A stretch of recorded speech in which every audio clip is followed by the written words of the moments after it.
Bienvenue à cette édition sur les antennes de Numérica Télévision. Mesdames, Messieurs, bonsoir. Les titres. Retour à la table des négociations ce mardi entre les signataires de l'accord politique du 18 octobre et ceux qui l'ont boycotté. Les évêques invitent les parties prenantes à trouver un compromis pour sauvegarder la paix en République démocratique du Congo. Pendant ce temps, les femmes dénoncent leur faible participation aux assises du centre interdiocésain. Dans une déclaration faite ce mardi, elles exigent l'application stricte de l'article 14 de la Constitution. Mesdames, Messieurs, voilà tout pour les titres. Les détails à présent. Reprise ce mardi des discussions directes entre les délégués de la rencontre de la Cité de l'Union africaine et ceux du rassemblement au centre interdiocésain dans la commune de la Gombe. Au rassemblement, on reste serein quant à l'issue favorable de ces discussions. Les signataires de l'accord politique du 18 octobre, quant à eux, affirment que la Constitution doit être respectée à tous les niveaux. Félix Ilunga, Tapi Lutunu et Doudou Kasuba, reportage. Aux discussions directes de la CENCO, les signataires de l'accord de la Cité de l'Union africaine ne trouvent aucun inconvénient de se mettre autour d'une table avec ceux qui ont boycotté les assises facilitées par Edem Kodjo. Élu va le remplacer conformément à la Constitution de la République démocratique du Congo qui prévoit qu'un président ne quitte que lorsque vous n'avez pas compris. Pourquoi ? Même réaction au rassemblement qui croit à une issue favorable des discussions du centre interdiocésain. Un petit débat s'est engagé sur le contenu des sujets qui doivent être traités en commission. Comme les évêques ont dit qu'ils ont donné à titre indicatif certaines orientations, je dis bien à titre indicatif, il a donc été convenu qu'il y ait des déclarations générales de chaque parti avant d'aller en commission, parce que ce sont ces déclarations générales qui vont traduire en 6 points différents proposés par les évêques comme point de divergence, qui vont donc traduire ces déclarations générales, le point de chaque parti, chaque point. À la CENCO, on invite les délégués des parties prenantes à alléger leur position pour éviter la crise après le 19 décembre. Le dernier mandat du chef de l'État arrive à son terme le 20 décembre. Et cela n'a pas été prévu dans la Constitution. Comment respecter l'esprit de la Constitution tout en ayant des garanties qu'on aura les élections, de bonnes élections alors dans le meilleur délai. C'est le résultat que la CENCO attend des politiques. Et les femmes tiennent aussi à leur participation à ces discussions directes. Dans une déclaration, les femmes dénoncent leur faible participation aux négociations. Elles exigent l'application de l'article 14 de la Constitution. Anita Kangoudia, Tapilutune Doudou Kasuba. Réunies au sein du cadre permanent des concertations de la femme congolaise, les femmes dénoncent ce qu'elles appellent la discrimination dont elles sont victimes aux assises du centre interdiocésain. Elles exigent le respect de l'article 14 de la Constitution. Nous constatons dans la Constitution de notre pays, parce que là, les assises qui se tiennent là, c'est pour une alternance. C'est-à-dire une alternance qui va respecter les règles du pays. Alors nous sommes en train de constater que l'article 14 de la Constitution n'est pas respecté par les délégués aux assises présentes. Pourquoi? Parce que dans l'article 14, il est dit qu'il y a la représentativité égalitaire, hommes-femmes, pour la gestion de la chose publique. Nous sommes venus dire à ces hommes qui sont nos maris, qui sont nos frères, que cette fois-ci, nous voulons bien que de ces assises sortent des résolutions inclusives pour une paix durable au Congo. Sur 30 délégués, il y a seulement 2 femmes aux discussions directes, dont la médiation est assurée par la Conférence épiscopale nationale du Congo. Partis politiques, journalistes, le poids des mots dans la prévention de la violence, de ces conflits et des crises. C'est autour de ce thème que les professionnels des médias et membres du réseau des jeunes parlementaires congolais ont échangé. Au terme des échanges, les 2 parties ont signé un acte d'engagement pour la contribution de la stabilité dans la vie politique du pays. La suite en images. Plusieurs exposés ont ponctué la manifestation. Sur l'aspect juridique, Maître Charles Mouchidi est intervenu sur le sens des concepts. Le deuxième intervenant, le professeur Espérance Baedila, a focalisé son intervention sur la responsabilité et l'éthique des journalistes, des responsabilités et éthiques des politiques, question abordée par le professeur François Louyeye. La matinée d'échange a débouché sur la rédaction d'un acte d'engagement des politiques et journalistes de la République démocratique du Congo en période de crise politique. Nous vivons un contexte de conflit créé par les politiques, mais ces politiques utilisent des médias pour faire passer leur message. Et donc c'est comme ça qu'on a organisé cette journée pour mettre ensemble les médias et les politiques en vue de chercher quelque chose de positif, de faire la différence et éviter les dérapages que beaucoup de gens ont en tête, même si tout le monde ne le dit pas. Nous entendons quand même certains messages, certaines informations qui appuient cette tension. Tout le monde ne les dit pas, mais au fond, on sait qu'il y a cette tension-là. Et donc, l'occasion est donnée aux médias et aux journalistes pour voir comment est-ce qu'ils peuvent participer à l'édification de la paix. Parce que nous avons cette responsabilité-là. Et c'est le choix que nous devons faire. Nous pouvons choisir de détruire ou de construire. Et ici, nous voulons que nous puissions choisir de construire. L'idéal pour les membres du réseau des jeunes parlementaires et les professionnels de médias est de parvenir à la construction et la consolidation de la paix, le renforcement de la démocratie et l'édification d'un État de droit. Vous le savez, le Conseil des ministres des Affaires étrangères de l'Union européenne a adopté hier lundi des mesures restrictives en matière de déplacement et un gel des avoirs à l'égard de 7 responsables congolais occupant des postes de responsabilité dans la chaîne de commandement des auteurs de violences avec effet immédiat, annonce de l'Union européenne. Ces sanctions se traduisent par l'interdiction de pénétrer sur le territoire de l'Union européenne. De son côté, Washington a sanctionné 2 autorités congolaises, dont le ministre de l'Intérieur. Le gouvernement rejette en bloc les sanctions de l'Union européenne et qualifie la prise de position de diplomates de l'Union européenne d'un acte d'hostilité et d'agression. Selon Lambert Mende, le gouvernement va attaquer ces sanctions auprès du Conseil de sécurité des Nations Unies et naturellement au rassemblement. On salue les sanctions prises par Bruxelles et Washington. Anita Kangoudia, Tapilutuno et Doudou Kasouba, reportage. Le gouvernement congolais n'a pas apprécié les sanctions de l'Union européenne infligées à certaines autorités congolaises. Selon Lambert Mende, le gouvernement compte saisir le Conseil de sécurité des Nations Unies. Nous rejetons catégoriquement toute idée qu'une organisation régionale à laquelle nous n'appartenons pas, à savoir l'Union européenne, se permette de sanctionner notre pays qui n'est pas partie au droit européen. C'est un acte d'hostilité et d'agression que nous condamnons et que nous entendons attaquer par toutes les voies de droit possibles. Il s'agit simplement d'un acte d'intimidation d'anciens colonialistes. Et sans surprise, au rassemblement, on s'est réjoui de la prise de position de l'Union européenne et des États-Unis.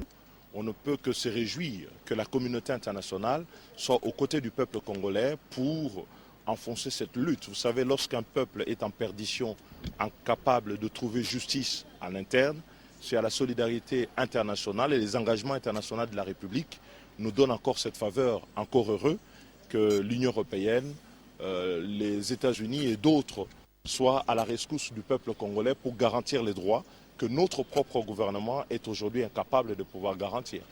Le Conseil des ministres des Affaires étrangères de l'Union européenne a adopté lundi des mesures restrictives en matière de déplacement, un gel des avoirs à l'égard de 7 personnalités congolaises. Washington a également sanctionné des autorités congolaises. Et au cours d'une parade organisée hier lundi, le commissaire provincial de la police nationale, le général Célestin Kanyama, appelle au bon sens des Kinois pour éviter ce qui s'est passé les 19 et 20 septembre dernier à Kinshasa. Le patron de la police de la ville de Kinshasa indique que toutes les dispositions seront prises pour empêcher tout mouvement de fauteurs de troubles. Élisée Monfort, reportage. L'enjeu de cette parade spéciale, faire l'état de lieu du travail de la police. Le cortège est parti de la commune de Lantélé à l'escadron King Ouest, point de chute de la parade, en passant par Ndjili, Moamba, Mongafula, Kanluka et Funa. Le commissaire de la police a félicité ses troupes et a rappelé les mesures de sécurité prises pendant la période des festivités. Le général Kanyama a rassuré que les mesures de sécurité seront renforcées en ce mois de décembre. Nous avons plus parlé sur la sécurité. Il fallait rassurer la population. On s'est souvenu d'abord des voyants policiers qui sont tombés sur les champs, qui ont été calcinés des bureaux de la police incendie. Nous avons dit ce genre de comportement ne peuvent plus répéter. Nous avons rassuré notre population, nous avons félicité, nous avons transmis des félicitations de la hiérarchie de la police à nos policiers et à la population. Les félicitations aux policiers pour le travail abattu. Et enfin, nous avons envisagé des dispositions pour les festivités de fin d'année, tout en rassurant la population que Kinshasa, c'est un oasis de paix et nous n'avons pas besoin d'assister à des comportements de violence qui n'ont rien à faire et qui n'ont pas de temps. Il est censé ignorer la loi, qu'il n'y a que l'État seul qui a monopole de la violence légitime et légale. L'État a pu utiliser Konjonaye, Makasinaye, pour respecter l'État. L'État a pu Konjonaye, Makasinaye, pour Batoshaye. Et puis l'État a pu utiliser Makasinaye pour sécuriser la population. Ce n'est pas un petit groupe à Batoramugi na Tongo, ceux qui ont mené Bazodo, ceux qui on ne sait pas où ils sont, n'a Bibi na Baba, n'a violé Basabat, n'a qu'à y babino Kaba, n'a qu'à tout Mabanda Kaba, n'a qu'à incendier bureau à police. Ce genre de comportement que je vais sous. Oui, à Comek. Ceux qui ont mécanique la fois passée, au Beki les sous, n'a qu'à ici, dans la photo, moi, c'est là-bas dans ma lame. Regardez très bien la photo de ta famille. Tata, maman, Noko, Tata, t'es à moi, Le commissaire provincial de la police de Kinshasa a aussi salué la franche collaboration entre la police et la population. Et vous le savez déjà, Charles Mwando Nsimba n'est plus le président du G7 et membre du Conseil des sages du Rassemblement, est décédé hier lundi à Bruxelles. Le député national est décédé à l'âge de 80 ans. Il était également président de l'Union nationale des démocrates fédéralistes. Qu'on soit de la majorité ou de l'opposition, à l'unanimité, on affirme que Charles Mwando Nsimba était un homme de valeur. Ils l'ont dit à Tapi Lutuno, Eric Alambay et Doudou Kassouba. Le président Mwando Nsimba, c'était d'abord une grande figure de la scène politique congolaise. Il a joué un grand rôle sous la Deuxième République et aussi sous la Troisième République. Donc c'était vraiment une bibliothèque politique qui était ici avec nous, les jeunes parlementaires au niveau de l'Assemblée nationale, qui nous guidait avec beaucoup de conseils. Et je me dis honnêtement, c'est une perte au niveau de l'Assemblée nationale. Un patriote, un homme d'État qui réagissait froidement parce que pour lui, il n'y avait pas d'état d'âme, pas d'émotion pour les problèmes du pays. Il vous regardait avec son sourire, mais pour trancher comme un procureur. L'honorable Mwando était un monsieur très convivial, très sympathique, un vice-président de l'Assemblée nationale. Il m'a reçu plusieurs fois à son bureau et c'était vraiment un papa. Je le prenais pour un papa et il me donnait beaucoup de conseils en fait. C'est un baobab qui vient de tomber. Ce décès, ce deuil n'est pas seulement katangé. Charles Mwando, c'était vraiment un homme responsable dans la mesure où, partout où il a été gouverneur, ministre et même à l'Assemblée nationale, nous avons remarqué la passion des dirigés. C'est un être humain qui avait de grandes valeurs. Nous qui avons eu l'occasion de l'approcher, nous avons pu avoir l'occasion de découvrir son humanité. C'est pour nous une triste nouvelle. Et comme prêtre, ce matin, personnellement, j'ai célébré son. Après le Nord-Ubangi, la Commission électorale nationale indépendante a lancé ce mardi l'opération de révision du fichier électoral dans les aires opérationnelles 1 et 2. L'opération concerne 12 provinces. Objectif, mettre à la disposition un fichier électoral fiable au 31 juillet 2017. Le président de la CENI a précisé hier au cours d'un point de presse que son organe tient à son calendrier. Rachel Kitsita et Doudou Kassoba pour le reportage. Il s'agit des provinces suivantes: le Haut-Katanga, l'Omami, le Lualaba, le Tanganyika, le Nord-Kivu, le Sud-Kivu, le Maniema, la Tchapa, le Sud-Bangui, la Mongala, l'Équateur et l'Ituri. À terme, la CENI compte enrôler 19 millions d'électeurs. La Commission électorale nationale indépendante demande aux autorités locales de sécuriser le processus. Corneille Nanga précise que les matériels sont arrivés dans les chefs-lieux des provinces. Je voudrais vous dire que le calendrier électoral, conformément à la loi, est une prérogative exclusive de la Commission électorale nationale indépendante. Ça veut tout simplement dire que ceux qui s'évertuent à annoncer la date des élections en dehors de la commission violent la loi. Et ils tentent de violer l'indépendance de la CENI. Est-ce qu'ils vont, dans cette nouvelle discussion, changer l'option qui a été prise à la CENI? Dans ces cas, nous leur donnerons aussi les contraintes y afférentes. Donc 2017, 2018 ou telle date et autres, ne violez pas la loi. Nous allons publier les calendriers et le calendrier de la CENI. Ça ne sera pas un calendrier de la majorité, ça ne sera pas un calendrier de l'opposition, ça ne sera pas un calendrier de la CENCO, ça ne sera pas un calendrier de la communauté internationale. Et nous le disons à qui veut nous entendre. S'agissant de la polémique autour des dates des élections, le président de la CENI recadre les choses. La CENI invite les Congolais en âge de voter de participer massivement à l'opération de révision du fichier électoral. Plénière hier lundi à l'Assemblée provinciale de Kinshasa, le ministre en charge de la fonction publique répondait à la question orale avec débat sur la protection des agents et fonctionnaires de l'État ainsi que la loi sur le fonctionnement sur la fonction publique à Kinshasa. Anita Kiangouda et Eric Ndongala pour le reportage. Dans la question orale avec débat, l'auteur voulait connaître avec précision les grandes articulations de la loi sur la fonction publique au niveau provincial et sa mise en application.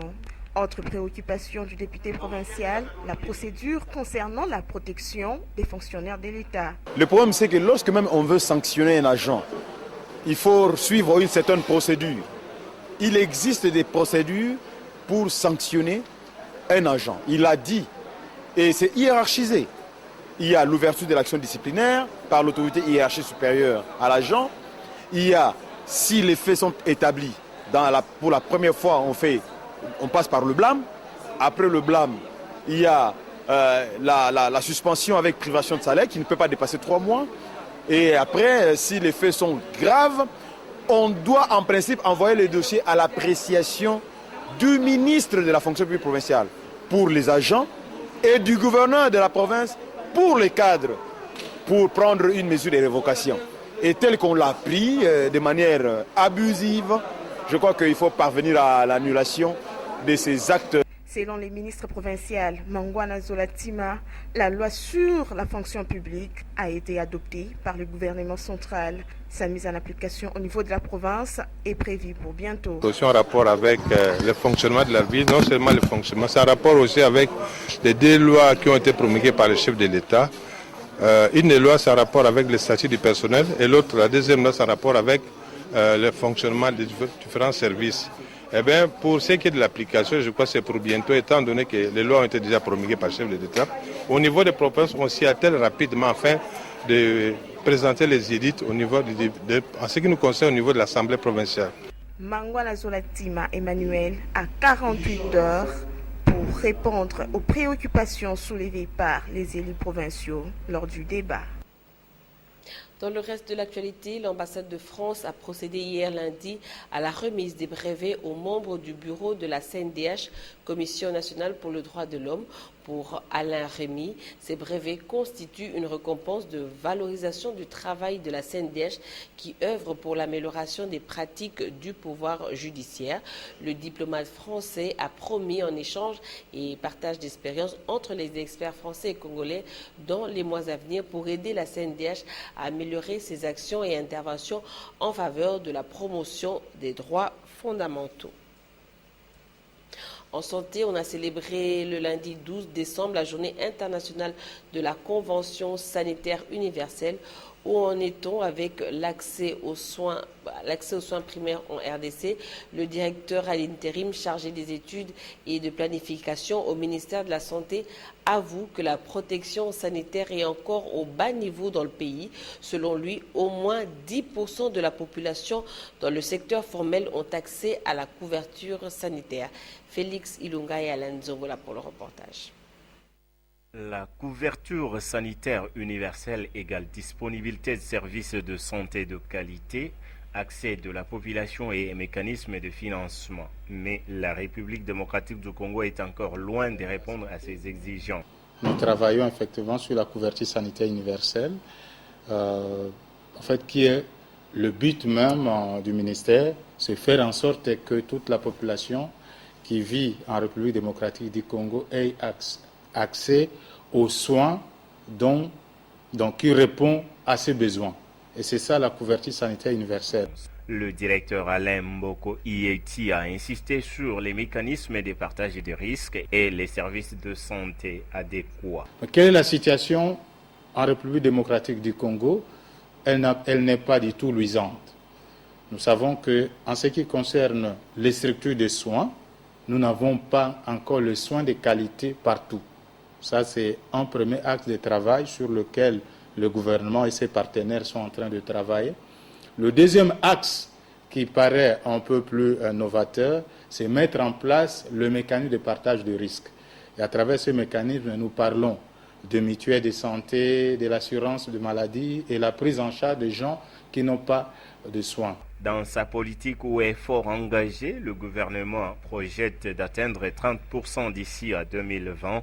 Nous sommes l'un des pays qui n'a pas encore la protection sociale dans le domaine de la santé. Ce qui fait que très peu de gens sont couverts. Dans l'ensemble, c'est moins de 10%. Et c'est ceux qui travaillent dans le secteur formel. Puisque notre planification est quinquennale, d'ici 2020, nous projetons d'arriver à 30% de la population. Et pour que, entre 2020 et 2025, nous arrivons à environ 40% et que d'ici 2030, si on peut déjà arriver à couvrir la moitié de la population, ça sera déjà un bond pour aller vers la couverture sanitaire universelle. Le directeur Alain Mboko Ieti soutient que la protection sanitaire passe inévitablement par l'amélioration du revenu de la population. Place à présent à la revue de la presse, à la une des journaux parus ce mardi dans la capitale, la reprise des discussions directes et les signataires et les non-signataires de l'accord du 18 octobre et la mort du député national Charles Mwando Nsimba. Les journaux parus ont été sélectionnés par Tapi Lutuno et commentés par Michel Kérékéré.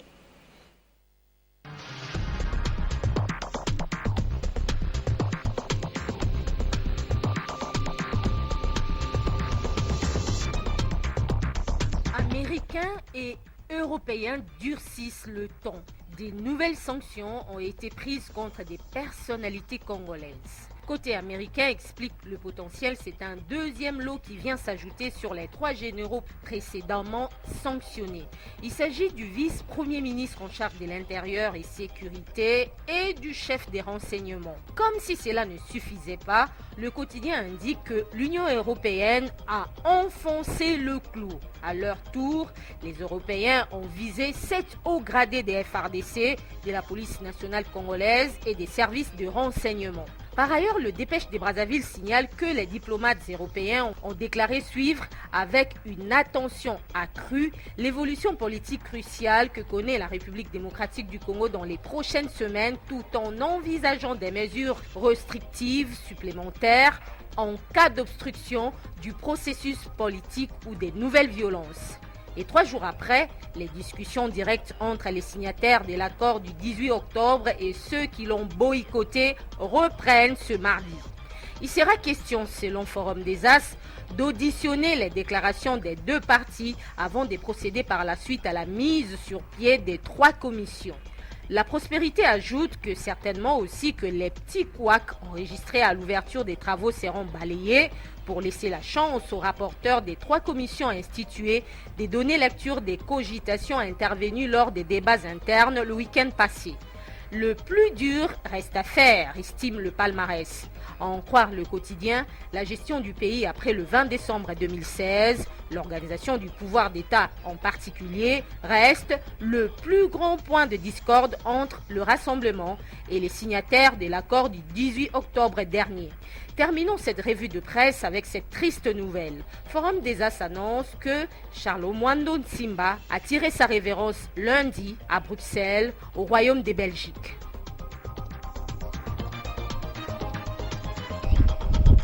Et on va boucler ce journal par une page rose. C'est depuis le week-end dernier que Charlène Kibambi Mabiala a rompu avec le célibat. Elle s'est unie avec Moïse Kaloumé. Les heureux mariés ont offert aux invités une soirée dansante dans la salle de fête Carpe Diem à Lingwala. Michel Kirekere, Serge Mitilezi et Doudou Kassouba étaient là pour le compte de Numérica Télévision.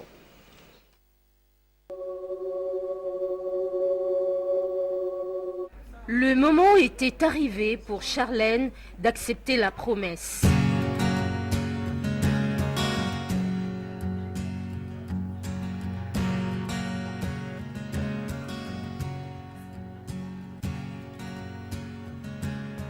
Moïse Kaloumé et Charlène Kibambi Mabiala ont refusé que l'histoire de leur vie et de leur amour continue à être un long récit séparément. Les gens se marient. Cette famille-là va se développer de plus en plus. Et si dans cette société-là, les gens se marient, cette société-là ne restera pas la même.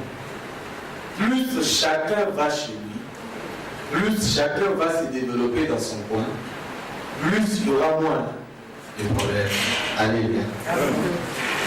Donc pour laquelle nous nous conseillons vraiment les parents d'aider leurs enfants à se marier. Ils ont tenu à les vivre ensemble, unis et un. Aujourd'hui, c'est un grand jour pour les 2 tourtereaux. Charlène et Moïse ont convenu de passer du rêve à la réalité.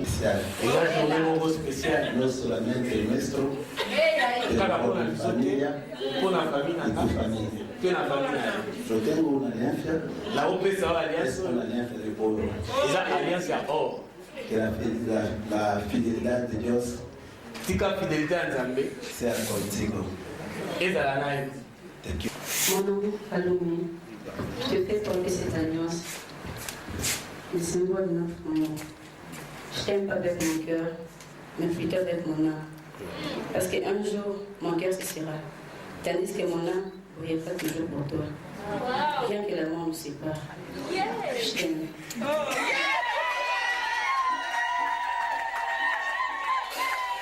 Notre Père et notre Roi, nous te disons merci.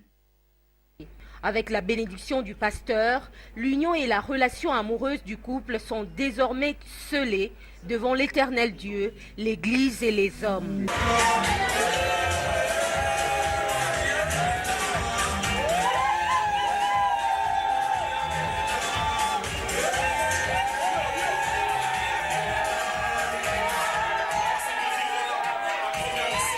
L'amour, Le sentiment titille agréablement le regard des deux jeunes amoureux définitivement mariés.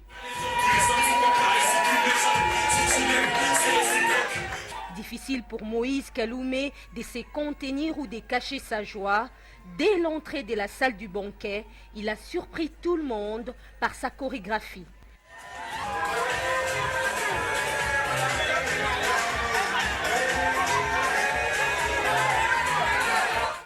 Et la reine de la soirée, charmante et encore belle dans sa robe de mariée, Charlène était au centre de toute l'attention des convives.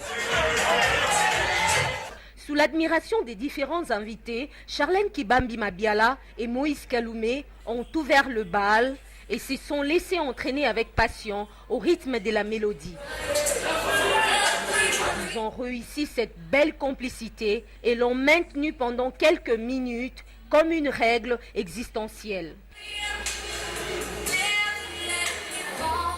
Les deux âmes sœurs ont réellement rapproché et créé une proximité entre leurs membres de famille, parents, collègues et amis. L'originalité de la fête résidait dans la qualité du banquet ou festin offert aux convives et dans son organisation. La soirée dansante du mariage de Charlène et Moïse aurait fourni un excellent moment de plaisir et de gaieté à tous ceux qui aiment siroter beaucoup plus. Et il ne fallait qu'être là pour vivre ce moment. Une journée inoubliable pour Charlène Kibambi et Moïse Kaloumé. Une histoire, un amour dont on appréciera toujours.